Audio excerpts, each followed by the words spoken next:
Bonjour à toutes et tous. J'avais envie de vous parler aujourd'hui du don désintéressé.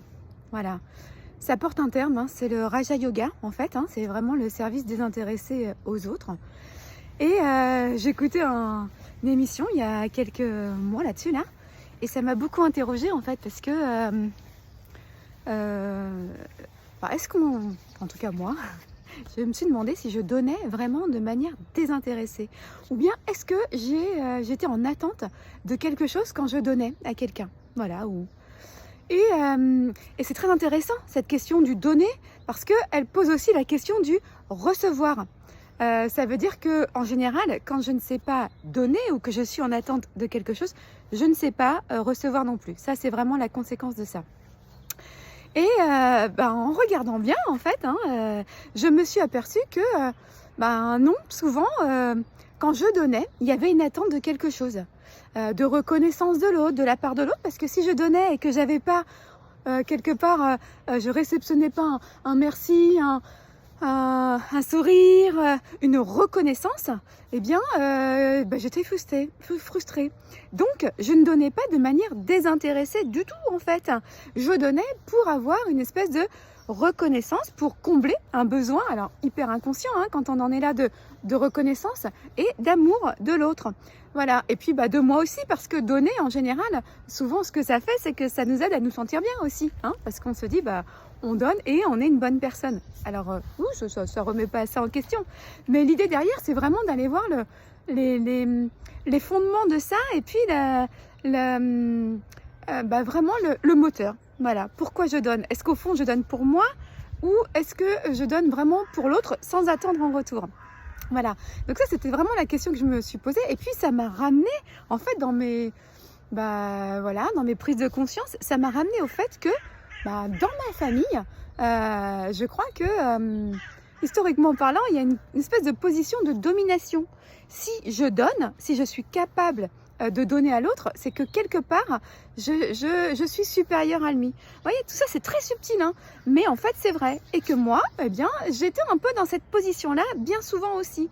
Voilà, c'est important de regarder un petit peu comment on fonctionne et quelles sont nos motivations profondes, parce que c'est en mettant la lumière sur ces parts de nous là, bien inconscientes, mais bien ancrées, que on peut progresser et qu'on peut au fur et à mesure aller quelque part faire la paix avec tout ça, parce que c'est de l'authenticité par rapport à nous-mêmes. Voilà.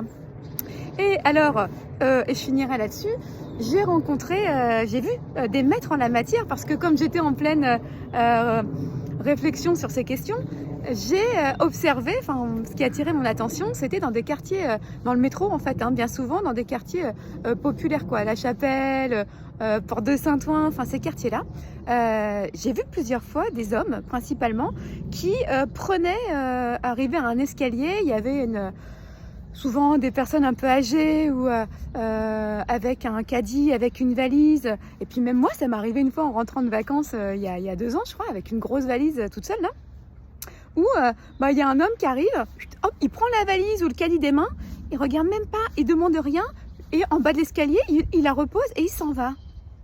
Et ça m'a vraiment interpellée. Ça, il y a pas longtemps, je me suis dit, mais ça c'est fou quoi.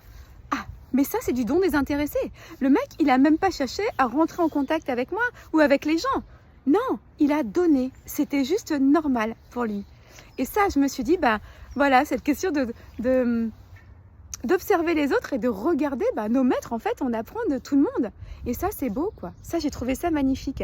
Et du coup, j'étais dans le bus avec ma fille. On prend régulièrement un bus avec un chauffeur que je trouve tout à fait incroyable. Il y en a beaucoup, bien sûr, mais lui, plus que les autres. Parce que qu'est-ce qu'il fait, lui, en fait? Eh bien, il va s'arrêter, s'il voit que la personne court, elle est un peu à la bourre pour son bus, il va s'arrêter en chemin, en fait, voilà, bien avant l'arrêt. Il peut le faire aussi si il connaît quelqu'un, un de ses passagers, parce que c'est un circuit qu'il fait tout le temps. Toujours le même circuit, s'il connaît un de ses passagers et qu'il voit qu'il est en train de galérer à porter ses courses et qu'il est loin de l'arrêt, il va lui demander s'il veut monter dans le bus. Il va s'enquérir le matin quand on monte dans le bus, il demande comment ça va, quoi. Ça, c'est du don désintéressé, parce que moi, ça m'a ému presque aux larmes un jour où j'observais et je me suis dit, mais en fait, il donne. Cet homme, il donne sans rien attendre en retour en fait. Il n'attend rien. Voilà. Et j'ai trouvé que là aussi, c'était un maître d'humilité, parce que c'est ça derrière. Hein, quand on donne et qu'on attend quelque chose en retour, voilà, il y a un manque d'humilité qui est là. Et c'est pas grave, c'est pas un jugement, parce qu'on est là pour grandir et on est là pour apprendre. Mais lui, j'ai vraiment appris de lui, quoi. Et d'ailleurs, je me disais là en marchant, vous voyez, s'il est d'accord, je vous le présenterai. Parce que ça, pour moi, ça s'appelle un héros du quotidien. Ça fait partie des gens qui donnent de l'amour aux autres de manière désintéressée et qui font tellement de bien aux autres. Voilà, c'est tout ce que je voulais partager avec vous. Je vous souhaite une très belle journée.